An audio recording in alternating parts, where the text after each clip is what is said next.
জয়গুরু। আজকে সেপ্টেম্বরের 8 তারিখ 2024 সাল। এখন আমরা আছি 2500 থানার আমাদের যে নুর ইসলাম এবং জহির মিয়ার গ্রামে। এখানে সেই আমি এই স্নিগ্ধ সকালের দাঁড়িয়ে একটা বিষয় বলতে চাচ্ছি। এটা হচ্ছে আমরা নবীর অনুসারী। তো নবী অনুসারী হয়ে আমরা নবীর যে আদর্শ, নবী সাল্লাল্লাহু আলাইহি সাল্লামের যে করণ কার্য বা ওনার রেখে যাওয়া ধর্মটাকে যদি আমরা ধারণ করতে না পারি, তাহলে আমরা নবীর অনুসারী কীভাবে হচ্ছি? তো সেক্ষেত্রে অনেকেই বলে যে, আমিও শুনেছি যে নবী নাকি এরকমভাবে কবরের একটা পাশ দিয়ে হেঁটে যাচ্ছে, তো বলছে যে এইখানে খেজুরের ডালা নিয়ে এসে কবরে আজাব হচ্ছে, সেখানে পুঁতে দিলাম যাতে আজাবটা না হয়। এরকম কিছু কথা নবী সম্পর্কে বলে। তো সেক্ষেত্রে আমি দেখলাম যে কবরের আজাব হচ্ছে কোরআনে কোনো কথাই নেই। তাহলে নবী কবরের আজাবের এই খেজুরের কাঁচা ডাল এখানে দিয়ে কবরের আজাব ইয়ে করলো, এটা তাহলে এখন কোরআন বিরোধী কথা হয়ে যাচ্ছে। তাহলে নবী তো এরকমভাবে কোরআন বিরোধী না। তো সেক্ষেত্রে আমরা যারা কবরের আজাবে বিশ্বাসী, তারা নবীর অনুসারী না, নবী কোরআনের অনুসারী। একটু পিছিয়ে দাঁড়ান। নবী কোরআনের অনুসারী, ওই ব্যতীত তিনি কোনো কিছুই অনুসরণ করে নাই। সূরা আনামের 50 নম্বর আয়াত। তাহলে নবী সাল্লাল্লাহু আলাইহি ওয়াসাল্লাম নিশ্চয়ই কোরআনের অনুসারী। কোরআনের ভিতরে কবরের আজাবের কোনো কাহিনী নেই। আমরা যদি নবীকে কবরের আজাবের কিচ্ছা দিয়ে নবীকে ছোট করি, তাহলে নবীকে কোরআন বিরোধী করে ফেললাম না বছর। তাহলে নবী কোরআন বিরোধী না। কোরআনের ভিতরে কবরে আজাবের কোনো কথা নেই, আর নবীও কবরে আজাবের কোনো হাদিস বর্ণনা করে নাই। আমরা যারা নবীর অনুসারী দাবি করছি, আবার কবরের আজাবের ফতোয়া দিচ্ছি, এরা আসলে নবীর অনুসারী না, এরা ইবলিসের অনুসারী। আমি আরেকটি কথা বলি যে বর্তমানে আমরা 5 ওয়াক্ত সালাত কায়েম করছি। এই 5 ওয়াক্ত সালাত কায়েম করার যে বিষয়, এটা তো কোরআনে আসে নাই। কাজে যারা 5 ওয়াক্ত, নবীও সালাত কায়েম করে নাই না, সালাত কায়েমের অনুষ্ঠানগুলো নবীর ক্ষেত্রে ঘটে নাই। কারণটা কি? আমি কোরআন গবেষণা করে দেখলাম নবীর প্রতি সালাত কায়েমের কোনো আয়াত নেই। হে নবী, তুমি ওহী অনুসরণ করো, এটা আসছে। হে নবী, তুমি সালাত কায়েম করো, এটা আয়াত আসলো না কেন? তার কারণ আল্লাহ রাব্বুল আলামিন কত সূক্ষ্মদর্শী মহাজ্ঞানী। তিনি যদি নবী সাল্লাল্লাহু আলাইহি ওয়াসাল্লামকে স্পেসিফিকভাবে উল্লেখ করে বলে, হে নবী তুমি সালাত কায়েম করো, তাহলে প্রমাণ হয় নবী মুহাম্মদ সাল্লাল্লাহু আলাইহি ওয়াসাল্লামের সালাত কায়েম বাকি ছিল, তাই তাকে সতর্ক করে সালাত কায়েমের নির্দেশ দিচ্ছে।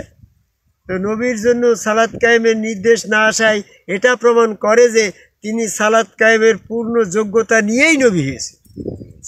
আমরা যারা এখনও নবীর অনুসারী হতে পারিনি, তাদের জন্যই সালাত কায়েমের নির্দেশনা যে তোমরা সালাত কায়েম করে মুসলমান হও।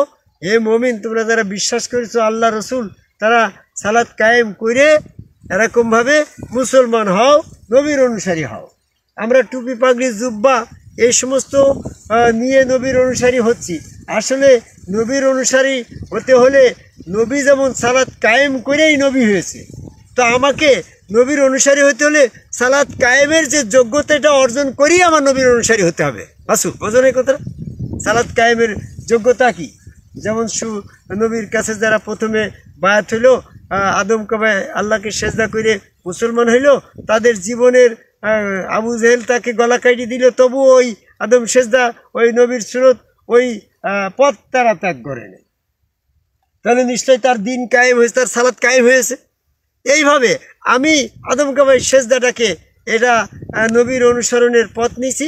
আমি যতক্ষণ পর্যন্ত আমার জীবন থাকে, আমি এই আদম কাবাই সেজদার পথ পরিত্যাগ করব না। আমার সালাত কায়েম হয়ে গেছে। এইভাবে সালাত কায়েম যার হয়েছে, তার জন্য সালাত, তারাই হচ্ছে নবীর অনুসারী। যারা এখনও যদি রাইফেল ধরে বা এরকম তোমার আসে যে তুমি আদম কবাই সেজদার পথ ত্যাগ করো, আর তারা ত্যাগ করে চলে গেল, তাদের সালাত কায়েম হয় না, তারা নবীর অনুসারী হতে পারে নাই, বিধায় তারা যদি মৃত্যুবরণ করে তাদের জন্য জাহান্নাম। আর যারা মুসলমান হয়েছে তাদের জন্য এরকমভাবে আল্লাহ বলছে যে জান্নাত। তাহলে সূরা বাকারা 208 নম্বর আয়াতে বলছে, হে মুমিনগণ, তোমরা ইসলামে পরিপূর্ণ দাখিল হও, পরিপূর্ণ মুসলমান হও। পরিপূর্ণ মুসলমান এখন আমি হতে পারলাম না, আমার নবীর অনুসারী আমি কি করে হলাম টুপি পাগড়ি জুব্বা মোজ কাইটে? এটা কি একটা বেশের পরে নির্ভর করছে, আমার ইমানের পরে নির্ভর করছে। আমার ইমানটা হবে আমার ইবলিস বিরোধী ইমান হচ্ছে নবীর পক্ষে। ইবলিস বিরোধী ইমানের পরিচয় কি? ইবলিস আদম সেজদা করিনি, আমি আদম সেজদার পরে অটল থাকবো।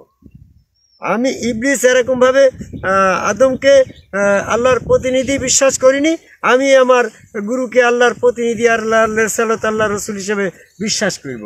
এবং এইভাবে আমি ওই হাত আল্লাহর, পা আল্লাহর, চেয়ার আল্লাহর, ওইটি আল্লাহ পাকের আহাদরূপ, এটা ইবলিস বিশ্বাস করিনি।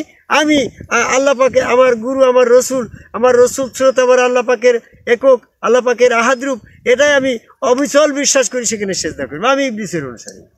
এইভাবে ইবলিস বিরোধী কর্মকাণ্ডের ভিতরে আমি যখন অটল হব, সেখানে আদম সেজদার পক্ষে থেকে তাদের নবীর অনুসরণ করব, তখনই আমি নবীর অনুসারী হব।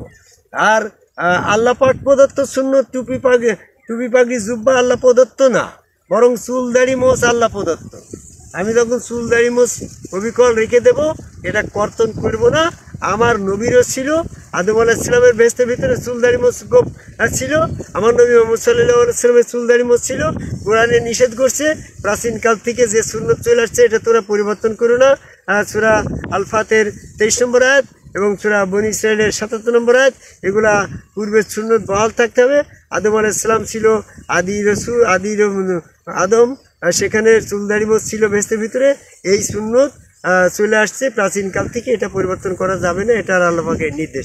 আল্লাহ পাকের নির্দেশ অনুসারে আমরা যারা চুলদাড়ি মোছ অবিকল রেখে দিচ্ছে, এরা হচ্ছে নবীর অনুসারী। এই নবীর অনুসারী হওয়ার জন্য আদম কবাই সেজদা করে চুলদাড়ি মোছ রেখে এরকমভাবে আমাদের সালাত কায়েম করে, আদম কবাই সেজদার মাধ্যমে সালাত কায়েম করে নবীর অনুসারী হওয়ার আহ্বান করে এই 2500 জেলার এখানে আমি পৃথিবীর সকল মানুষকে প্রকৃতপক্ষে নবীর অনুসারী হওয়ার জন্য আদম কবাই ইবলিসের অনুসরণ না করে আদম কবাই সেজদা করে প্রকৃতপক্ষে চুল দাড়ি মোছ রেখে নবীর অনুসারী হওয়ার আহ্বান করে আমার কথা শেষ করি। জয়।